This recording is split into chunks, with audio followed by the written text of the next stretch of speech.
Hello, welcome back to another Mail Day video and a new video in general. It's been, I think, a couple of weeks now since I last posted something, which feels very odd for me considering the craziness that was November and Asian cinema season and multiple videos every day. It was nice to take a little bit of a break, enjoy Christmas and so on, and spend time with family.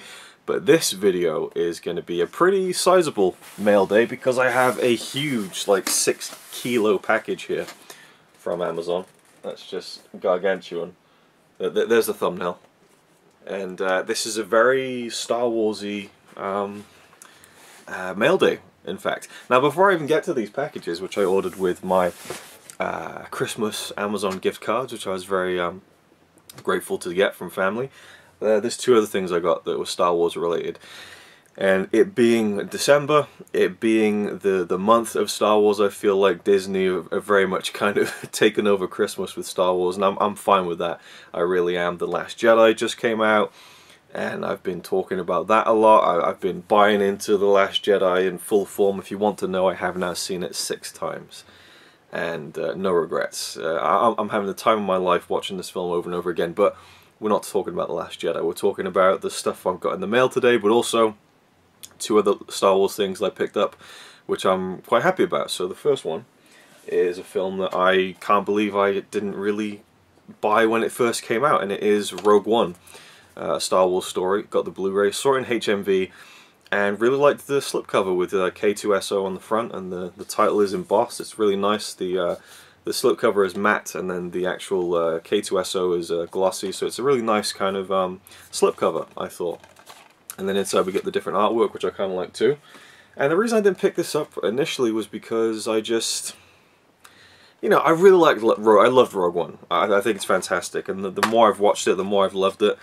We get the film and a separate Blu-ray disc for about an hour of special features, which I've been watching some of, and I've been really enjoying. I wish there was more, to be honest. I feel like you could do a whole like hour-long documentary on Tarkin and Leia, but they kind of skate over it in about 4 minutes. It's like, that's a shame.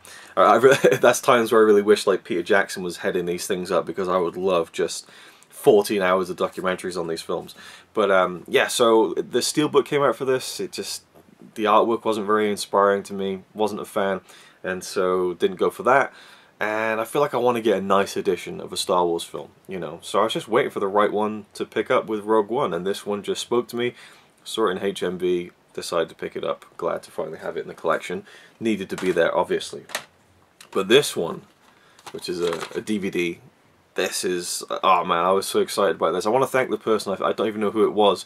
I think it was on Facebook or maybe a YouTube video. They commented and said, hey, you know you can get this on Amazon now for like really cheap. And I thought, yeah, right. So I checked, and there it was. And this is something that I bought when it came out brand new, and I lent it to my brother, and he was 1 or 2 at the time, and the disc got scratched up. So that was a shame, and I was going to buy it again, but it went out of print, and it's been out of print now for about 10 years, and it always goes for like 30 to 40 pounds. Always wanted to re-add it to the collection, but could never really justify that price. And then I saw it on Amazon for like £7 brand new, and I thought, there's no way. It's got to be a bootleg, or it's second hand, being resealed. But here it was, and it arrived a week ago, and it's brand new. It was sealed. The disc was perfect. I can't believe it. I don't know where this seller on Amazon got the stock from, but it is Star Wars Ewok Adventures. Man, I love these films, and they're not good films. Don't worry, I'm under no illusion about the quality of these films. These, if you're unaware, are TV movies made in the 80s following Return of the Jedi that star Wicket the Ewok from Return of the Jedi, also played by Warwick Davis. And yeah, there are 2 of them, Caravan of Courage and The Battle for Endor. And I have a long history with these films, particularly Battle for Endor, the second one. And I'll get into that in another video. I'm going to do some kind of movie vlog in the road to episode 9, talking about these films, revisiting them after 10 years, seeing how I feel about them now. I'm sure I won't enjoy them as much, but the nostalgia will be quite fun. And yeah, I got a lot to say about these, and how I first discovered them, and how they were kind of like my, you know, they were kind of my holy grail as a kid. When I was like 8, 9 years old when I first found out about them, I couldn't even believe they existed, because it just seemed like there's no way I could have known about this being a Star Wars fan, but they did. and I was chasing these things down for ages, and I still have been in a way. So finally the chase is over, I have it, and it was in perfect condition, couldn't be happier with it. I really would like them to release it on Blu-ray, but it is what it is, and this is the best you can get. Really happy to have this back in the collection. Now, the Amazon packages, we'll go with the small one first, and this is another kind of recapturing my youth kind of play, I suppose, and I picked this up very cheap, and I'm intrigued to see what condition it's in, because you can't get these books brand new anymore. Let's take a look. Yeah, it's in pretty ropey condition, not too bad, very worn around the edges and stuff, and I should say what it is, I suppose. It is Star Wars Young Jedi Knights, The Lost Ones. Now, these novels I used to read when I was a teenager in high school. They had a couple of them in the library when I lived in England, and I think I picked up Lightsabers. That was the first one.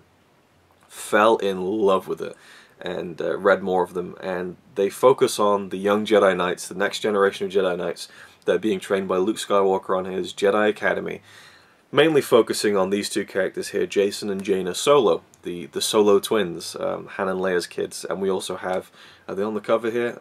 No, we have this one here, Tenel Ka, who is a warrior kind of princess who becomes in training Jedi. We also have Chewbacca's nephew Lowbacca, a Wookiee Jedi in training. And I forget what this one was about. I think this is the one set on Coruscant, maybe? Yes. And it's Jason and Jaina's old friend Zek, a young boy who is powerful with the Force, and he kind of gets seduced by the dark side. But there are, I think, 14 of these novels. I only really read 3 or 4 from the first 6 novels, which kind of told an overarching story. And I never read the 6th one, and I have like a compilation of 4, 5, and 6, and this is, I think, the 2nd one. So I put in an order for a couple more, so I've got the first 3 on order now, so I can revisit that first trilogy again. And I'm intrigued to see how it holds up, you know. They are books for teenagers, young adults, but I really love them, and they're written by Kevin J. Anderson and Rebecca Moesta, who is his wife. And Kevin J. Anderson, you know, he wrote some great kind of more serious Star Wars novels as well back in the 90s, stuff like the Jedi Academy trilogy, Darksaber, and so on.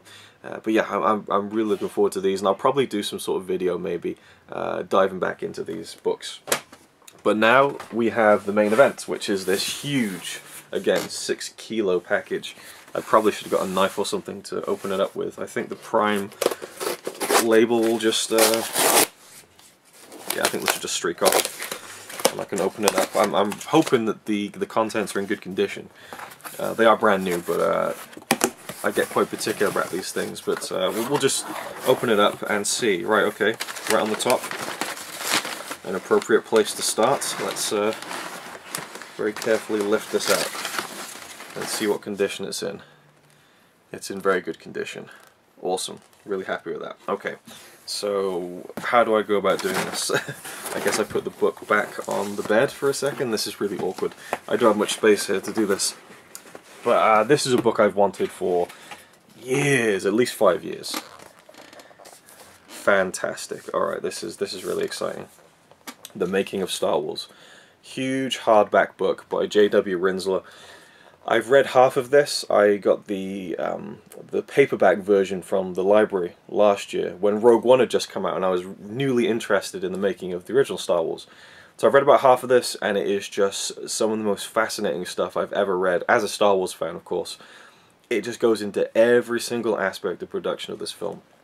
But this is like the hardback version with all the images, the behind-the-scenes production stills. I mean, I wish I could kind of just show you, you know, because it's just awkward because of the space and everything, but it just really goes into absolutely everything, like early scripts, the budget, you know, all those little details, concept art, storyboards, you know, stuff that never made it into the film. And these books also include lots of full color spread, you know, photos and stuff. Here goes an awesome one of Mark Hamill there in Tunisia. So this is just, as a Star Wars fan, it really doesn't get much better than this, and you really get just an amazing amount of material. So, so happy to get this. There's a bit of a scuff on the front, but I'm glad that it's not bent on the edges or anything. And I do have the Making of Empire Strikes Back version, which I got for Christmas many years ago, and that's just a stunning book, which I haven't read. I want to read these and finally get through them. So so happy to finally have this, especially because I was worried that it would go out of print or something. And yeah, I think it's about £25, so that was pretty good. And there's also a Kindle version that's been released where there's like video and audio material, but I have all that in a file, so I didn't want to get that separately as well. I just wanted the book version. Also, it's a forward by Peter Jackson. I didn't know that. And then, if I can just do this very quickly from here, I think I can. And this one seems to be in good condition too. All right, awesome. We've completed the set. The Making of Return of the Jedi. Oh, this is great. I can't wait to dive into all of these, and I'll probably do videos on them maybe if people are interested. It would just be me regurgitating some of the more interesting facts and stuff. But just, yeah, I just love all of the high quality behind the scenes collecting that J.W. Rinsler did, but also the way he presents them. You know, here we go, Revenge of the Jedi by George Lucas. You know, his early ideas of what Return of the Jedi would be, early concept design, stuff like that. One of the cool things actually was in the Making of The Empire Strikes Back, you see the early concept designs for Darth Vader's castle for Empire Strikes Back, which we never see. He was supposed to have this big castle on a snow planet, and then it became like a different kind of design. And in Rogue One, in fact, when we saw Vader's castle, when I first saw Rogue One in the cinema, I was like, holy shit, they went to the Empire Strikes Back concept art. That's Vader's castle, pretty much, from the Empire Strikes Back concept stuff. So, you know, you literally get here, like, the dates of... I mean, if you want to find out, like, when your favorite scene in any Star Wars movie was shot, you could probably find the day and date in this book. Like, it just goes into absolutely everything. Like, you think that a 2.5-hour documentary gives you a lot of detail, or a full-length commentary gives you a lot of detail. This is just... There you go. There's Ian McDiarmid getting his Emperor makeup applied. Just, fantastic. So I'm so happy to now have the full making of trilogy of these books. They're just phenomenal and over the moon. Now, one more thing, which I just kind of threw in there because what's the recommended retail price of this is £16, and it was going for $6 on Amazon, brand new. So I thought I'd pick it up. It is Star Wars: The Last Jedi, the Visual Dictionary by Pablo Hidalgo, I believe. He puts these things together. So you got the Praetorian Guard there on the front. And this kind of just goes into, you know, in various kind of, you know, varying levels of detail. It's not super in depth, but you know, you get, there you go, there's the aftershock of the Starkiller base destruction in The Force Awakens. You get lots of little kind of backstory details and things like that, and close-ups on characters, and you know, like Kylo Ren. You know, we get some detail about the medical droid that was patching him up in the film, stuff like that. What else have we got? I think that we got Supreme Leader Snoke. I'd seen an image of this online, information on his slippers, because you know, he's very kind of crippled and so on, so he needs slippers to. I got all detail on the Praetorian Guard's weapons, things like that. Details on Rose, the worst Star Wars character since Jar Jar Binks. And like, even, I think this is that the guy? No, I'm not sure. Like, even just random small characters you'll get. There's some stuff on Luke as well, and I believe it says in this book somewhere that Leia was Luke's first student in training to be a Jedi. So all the people who are like, oh, she had no training, she couldn't do that in The Last Jedi. So, well, she got some training from Luke, but she ultimately decided to go down the path of you know, being the general. Now, there are people who, I mean, this is, you know, for all intents and purposes, everything in this book is officially canon. You know, it's you know, it's all part of the story. To me, I enjoy that. I enjoy that there's now this umbrella over everything, where everything is canon in all these books that they release. But to me, still at the heart of it, it's the movies that really is everything to me. So it's not like I'm going to be like, look, it says here in paragraph 2 that he did this or whatever. But I do like those details. I've got loads of stuff on the caretakers, who I enjoyed a lot in the film. I know people weren't too keen on the caretaker characters. I'm just kind of flicking through now. The Canto Bight Police. It's a cool little book with lots of just, you know, obviously the details. You know, like the guns of the Canto Bight Police. You get to see those production stills up close, and you know, if you're into all those kind of details, then it's quite cool, I think. And minor characters as well, profiled. I think Mark Hamill's children, they're adults now, they're in the movie. I think they've got a page here, and there you go, that's Mark Hamill's daughter there. She plays just a random resistance fighter at the end of the film. And yeah, just lots of cool details. So there we go. That's pretty much it. And I never noticed, right, until I watched it the 6th time. On crate at the end of the film, we have the big, the AT-M6 walkers, the kind of guerrilla walkers. But we also had the traditional AT-ATs. I never noticed it, but they're there on the battlefield, but they're kind of dwarfed by the bigger guerrilla walkers. So even the 6th time, I was still noticing things that I hadn't seen before. There you go. That's one of Mark Hamill's sons there. So there we go. That's a pretty cool thing to just leaf through. But those making of books, they're ones to really dive into and just you know, just get a lot of information out of. And I love all that making of stuff. And I feel like I should have read all these books before, but I'm really excited to be able to dive into them now. There's one more thing that's probably on the way, I suppose. I ordered it. I don't know if I'll make a video opening it. I guess I can just talk about it here, but I ordered the Clone Wars Seasons 1 to 5 Blu-ray, which usually goes for quite a lot of money, 50, 60 pounds, and I think it's down to 30 on Zavvi. Got a 10% code, so I got that for 27 pounds for 5 seasons of the Clone Wars. I've never watched it. I saw the 2008 movie in the cinema and it was very forgettable to me, but you know, I feel every December now I get really amped up with Star Wars, but we have the Han Solo movie in May, I think. So anyway, so I want to get into the Clone Wars. I'll try to anyway, give it a chance, give it a shot. So I think that's all I really need to say about that, so I won't make a video when it arrives or anything, because I really don't know much about it at all, other than I've seen snippets, and I'd like to just give it a shot. A lot of people rate it very highly, so there we go.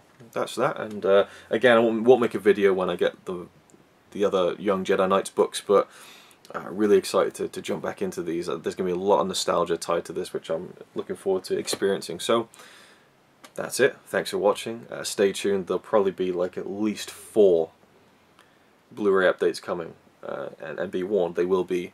Haven't seen this, but it's pretty cool, you know. But there's just stacks of stuff that is kind of accumulated here over the past 6 months, and also the things I got for Christmas, which I'm usually on the ball. I usually get like my Christmas Blu-ray update up like on Christmas Day, but or Boxing Day at the very least. But I've just been, again, enjoying time with family and stuff like that, and other stuff. So thank you for watching. Hope you all had a very good Christmas, and have a good New Year as well. And I'll see you in the next one. He's alright by me. Apart from the fact he throws cans and calling into a tree. Yeah, he's really cool. Yeah, he's really cool. But he's not quite as cool as you.